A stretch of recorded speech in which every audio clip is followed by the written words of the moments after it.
नाशिकमध्ये भुजबळांची संघर्ष सभा सुरू, कार्यकर्त्यांची गर्दी, तर राग नाराजी व्यक्त करायला हरकत नाही, योग्य मार्गाचा वापर करा, छगन भुजबळांचं आवाहन. छगन भुजबळांवर सुहास कांदेंचा हल्लाबोल, गद्दारीचं फळ भुजबळांना मिळालं, भुजबळ खरे असतील तर त्यांनी राजीनामा द्यावा, कांदेंचं आव्हान. उद्धव ठाकरेंची दुपारी 1:30 वाजता पत्रकार परिषद, मातोश्रीवर घेणार पत्रकार परिषद. उद्धव ठाकरे आज काय बोलणार याकडे लक्ष.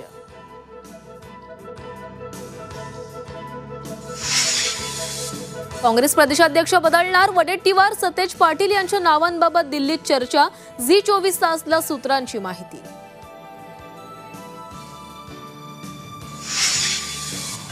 बीड संतोष देशमुख हत्येप्रकरणी आणखी एक ताब्यात, विष्णू चाटेनं हत्येचा कट रचल्याचा आरोप, आतापर्यंत 4 आरोपी ताब्यात.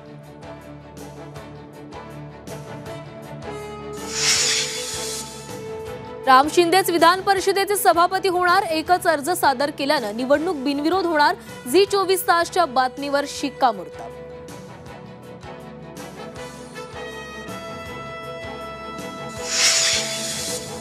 अश्विनची आंतरराष्ट्रीय क्रिकेटमधून निवृत्ती, गावा कसोटीचा निकाल लागताच क्रिकेटप्रेमींना धक्का.